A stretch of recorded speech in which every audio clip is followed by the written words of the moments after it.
Fala, Fogão! Botafogo e São Paulo vão se enfrentar em jogo adiado pela 18ª rodada. A partida vai ser realizada no Morumbi nessa quarta-feira, às 21h30. É literalmente o confronto dos opostos. De um lado você tem o São Paulo, líder do Campeonato Brasileiro, melhor defesa da competição com apenas 20 gols sofridos, segundo melhor ataque com 38 gols marcados, 16 jogos seguidos sem saber o que é derrota no Brasileirão, com 9 vitórias e 7 empates no período. A última derrota, inclusive, foi em 3 de setembro, 3-0 para o Atlético Mineiro lá no Mineirão, 7ª rodada do Campeonato Brasileiro. E para completar, o São Paulo não perdeu nenhuma partida como mandante. Do outro lado, você tem o Botafogo, vice-lanterna do Campeonato Brasileiro, 5 pontos atrás do Sport, o primeiro time fora do Z4, segunda pior campanha como visitante, apenas uma vitória longe do Rio de Janeiro, quinto pior ataque, 7ª pior defesa, enfim, literalmente um confronto de opostos.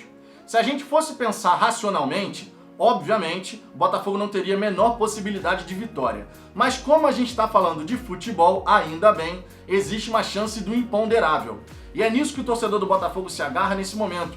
Que o Botafogo, nessas partidas, onde a torcida não espera sequer pontuar, que a gente consiga aprontar e consiga sair pelo menos com um ponto lá do Morumbi. Nesse vídeo eu vou passar para vocês algumas informações bem interessantes a respeito desse confronto contra o líder do campeonato. Pontos fortes e fracos da equipe são paulina e, obviamente, aquilo que o Botafogo deve fazer para poder ter uma chance de sair pontuando do Morumbi. Ponto esse que seria muito importante. Se vencer, perfeito, maravilhoso. Mas se conseguir pelo menos um empate, o Botafogo volta a pontuar depois de 5 derrotas seguidas na competição. Tudo isso eu vou comentar com vocês, só que, claro, depois da vinheta.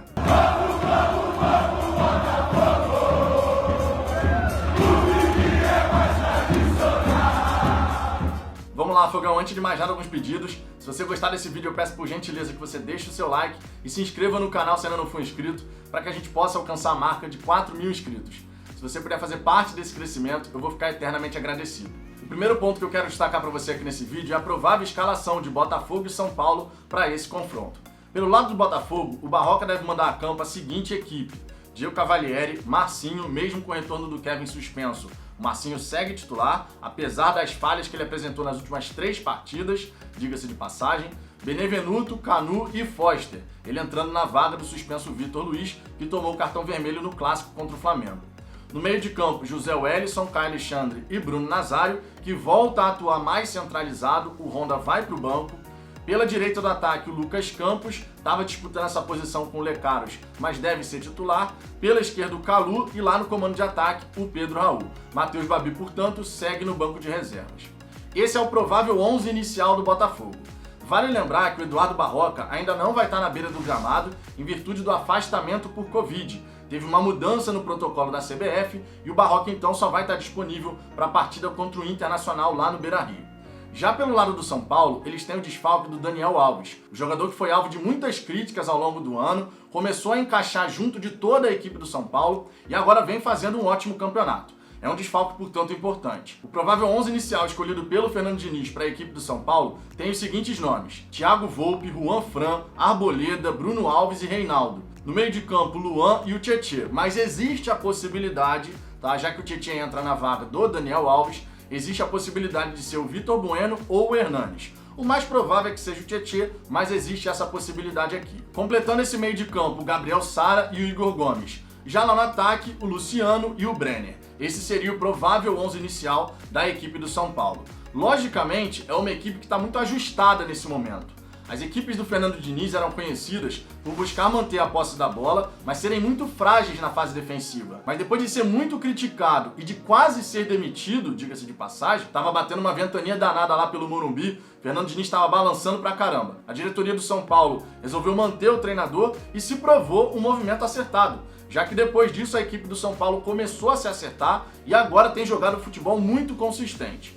Os grandes destaques dessa equipe do São Paulo são os seguintes jogadores. No quesito gols marcados, o Luciano e o Brenner, que marcaram juntos metade dos gols do São Paulo no Campeonato Brasileiro, são os grandes nomes, logicamente.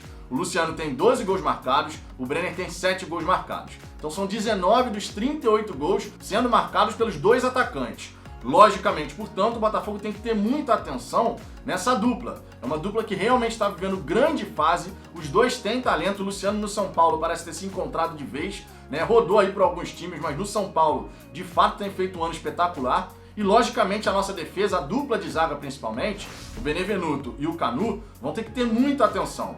A defesa do Botafogo, vale lembrar, veio falhando consistentemente ao longo dessas últimas 8 rodadas em que o Botafogo não conseguiu uma vitória sequer. Foram várias as partidas que o nosso sistema defensivo acabou entregando um gol para o ataque adversário. E logicamente, se a gente quiser ter alguma possibilidade de vitória ou de empate na partida de hoje, o nosso sistema defensivo tem que fazer um jogo muito seguro. Não pode repetir, por exemplo, a falha que apresentou contra o Flamengo. Na única grande falha, que foi justamente aquele erro de saída de bola do Marcinho, quando a defesa do Botafogo estava sendo pressionada, o Flamengo foi lá e fez o gol. E a equipe do São Paulo, com esses dois jogadores principalmente, o Luciano e o Brenner, tem essa capacidade de definição. Se o Botafogo errar a saída de bola e o São Paulo costuma fazer uma pressão na saída de bola, vale esse destaque. Então, se a gente errar essa saída, a chance de sair um gol da equipe de São Paulo é muito grande. Apertou, dá uma bicuda pra frente e tenta subir a sua linha de marcação para não ficar o tempo inteiro encolhido lá atrás. No quesito assistências, 2 jogadores do São Paulo se destacam bastante, o Reinaldo e o Sara. Mas eu dou um destaque aqui todo especial ao Reinaldo. Ele que está vivendo um grande ano no São Paulo, deu assistência até de lateral já, para você ter uma ideia, e o cara está realmente iluminado. Na bola parada, inclusive, na ausência do Daniel Alves, a gente pode esperar que o Reinaldo vai assumir essa responsabilidade. E ele tem batido muito bem na bola. O São Paulo que tem jogadas ensaiadas de escanteio de lateral. Eu destaco aqui, por exemplo, o lateral contra o Goiás, onde o Reinaldo cobra esse lateral, o jogador do São Paulo faz o corta-luz, recebe o passe já na grande área aqui em direção à linha de fundo, cruza no segundo pau rasteiro e o Brenner chega empurrando para dentro. É uma jogada ensaiada do São Paulo. Assim como, por exemplo, o gol de escanteio diante do Sport também é uma jogada ensaiada. O Luciano estava fora da grande área, o Daniel Alves então ele cobra o escanteio, só que ele cobra o escanteio de tal maneira que o Luciano já consegue chegar na bola batendo ela rasteira. E saiu o gol do São Paulo naquela ocasião. Então eles têm algumas jogadas ensaiadas, muitas vezes fazendo armadilhas para a defesa adversária. Os jogadores se posicionam de tal maneira que acabam deixando um terceiro totalmente livre. Então é muito importante que o nosso sistema defensivo esteja muito atento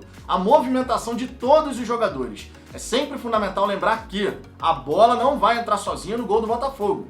Tem que ter um cara para empurrar essa bola, tem que ter um cara para dar o passe, para fazer um corta-luz, enfim, tem que ter alguém ali que vai ter que interagir com a posse da bola justamente para sair alguma coisa.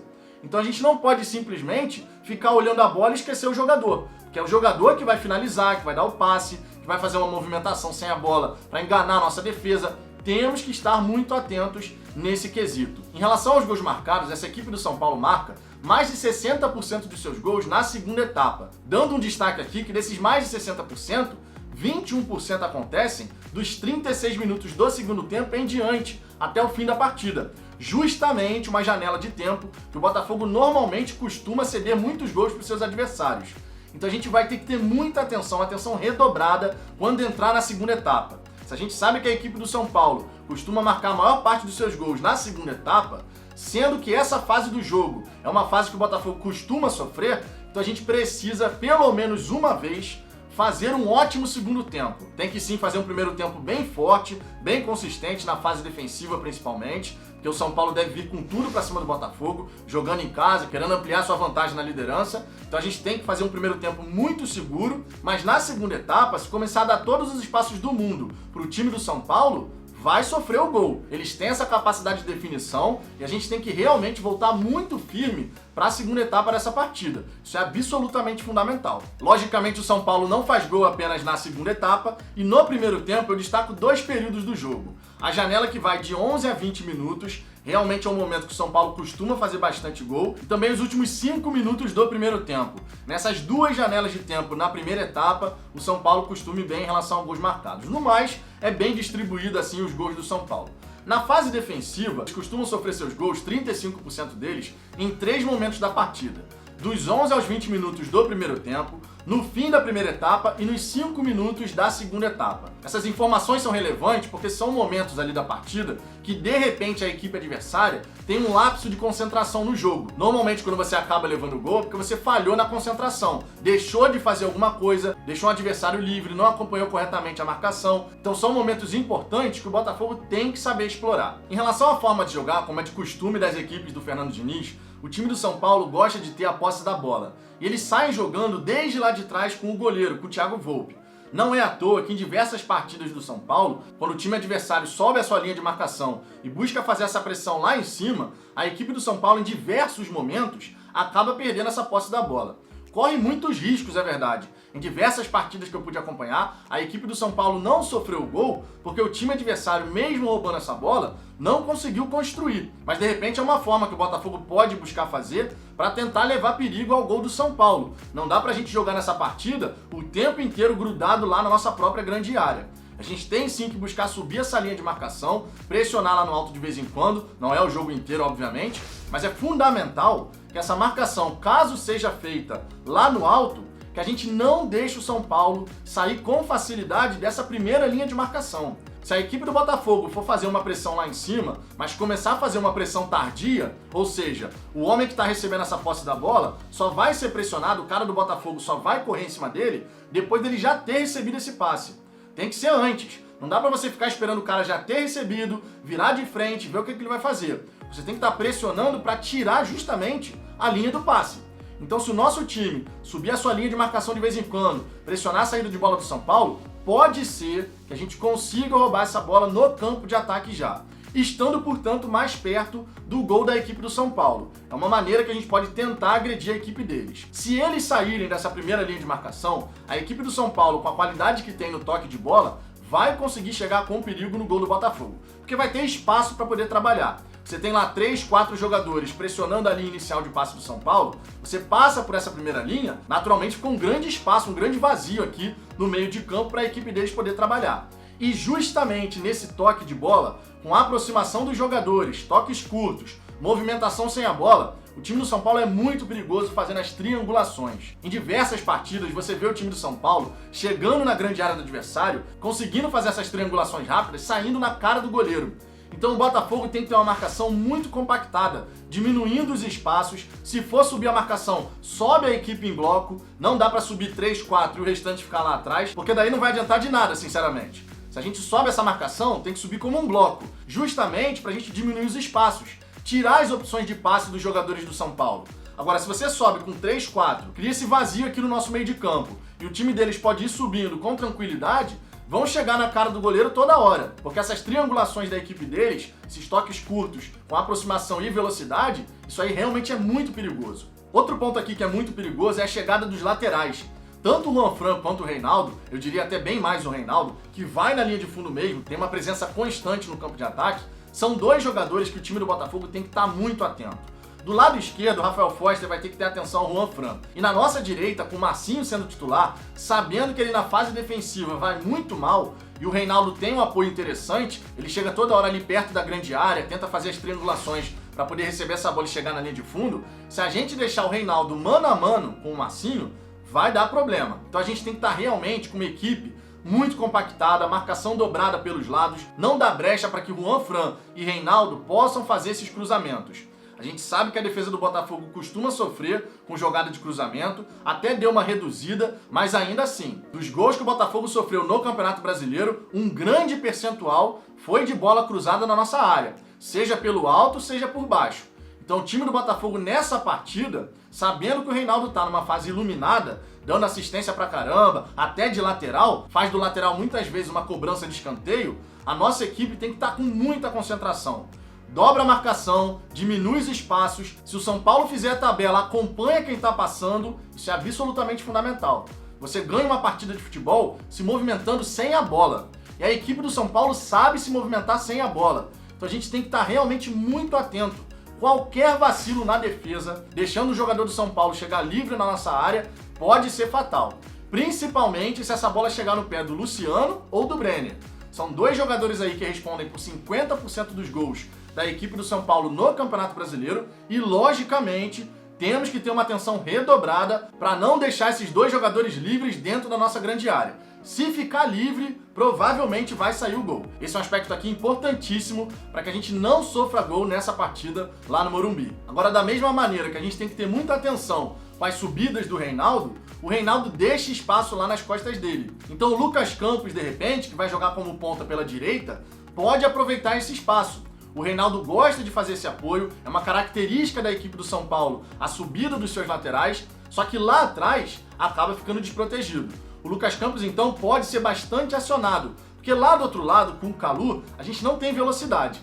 O Lucas Campos nem é tão veloz assim. É um jogador de velocidade, mas não tem a mesma velocidade que o Luiz Henrique, por exemplo, que foi vendido para o Olympique de Marseille. Mas ainda assim, é a nossa opção de velocidade, pode ser a válvula de escape. Temos que saber explorar as costas do Reinaldo. Pode ser realmente uma porta de entrada na defesa do São Paulo. Uma outra porta de entrada que a gente tem na defesa deles é em jogada aérea. Vira e mexe a defesa do São Paulo, entre os poucos gols que tem sofrido, mas vira e mexe tem sido com jogada de bola aérea. Seja um escanteio, seja uma cobrança de falta, seja uma jogada com a bola rolando que foi cruzada na área. Essa bola pode ser cruzada, por exemplo, no segundo pau, ela é desviada para cá e o cara chega fazendo o gol. Já saiu alguns gols dessa maneira. Então o Botafogo tem que saber colocar essa bola na área. A gente tem muita dificuldade de fazer esse tipo de jogada, verdade seja dita. Tanto é que o Botafogo só tem míseros 2 gols de cabeça, mesmo tendo 2 centroavantes com mais de 1,90 de altura. Isso aqui é realmente um absurdo. A gente tem que saber caprichar nessas jogadas aéreas. E o nosso centroavante, que no caso é o Pedro Raul, que vai começar jogando, o nosso centroavante tem que saber se posicionar entre os 2 zagueiros, entre o Arboleda e o Bruno Alves. Não dá pra ficar grudado no zagueiro. Se posiciona entre os 2 zagueiros, porque se essa bola vier bem cruzada, normalmente os zagueiros nessa circunstância acabam se confundindo. Quem é que vai marcar o centroavante? E aí existe uma possibilidade do Pedro Raul poder subir sozinho, no meio dos 2 zagueiros. Então é fundamental que a gente saiba explorar um ponto fraco da equipe do São Paulo. Jogada aérea costuma dar trabalho e a gente tem que saber explorar isso. É uma maneira que a gente tem de agredir a equipe deles. Também é importante a gente prestar atenção nos contra-ataques. A equipe do São Paulo, como gosta de subir essa marcação, pressionando a saída de bola do adversário, normalmente ela faz uma defesa com linha muito alta. Tanto é que contra o Vasco, por exemplo, eles tomaram um contra-ataque que a defesa estava lá na linha de meio de campo. Contra o Fortaleza também, se eu não me engano, na Copa do Brasil, o David recebeu uma enfiada de bola que veio lá da defesa do Fortaleza. Essa bola veio pelo alto, ele sai nas costas da defesa aqui, que estava na linha de meio de campo também, chega na cara do Thiago Volpi e faz o gol. Então, quando a gente estiver pressionado lá atrás, temos que ter essa válvula de escape. Muitas vezes, inclusive, mirando o Lucas Campos, fazendo esse lançamento, essa enfiada de bola nas costas do Reinaldo, pegando a defesa do São Paulo com essa linha muito alta. Eles vão fazer isso, pode ter certeza que eles vão fazer isso, principalmente jogando em casa. Então a gente também tem que estar muito atento a essa situação. Já sofreram alguns gols dessa forma, justamente por deixar essa defesa com a linha muito alta, próximo da linha de meio de campo. E aí, quando você sai do seu próprio campo de defesa, você sabe que não tem impedimento. Temos que ter essa opção de saída. Isso realmente pode fazer a diferença. Mas é isso, Fogão. São Paulo gosta de ter a bola, é líder do campeonato, vai tentar ampliar a sua vantagem. Já pelo lado do Botafogo, a gente precisa pontuar para diminuir a distância para o Sport, primeira equipe fora do Z4.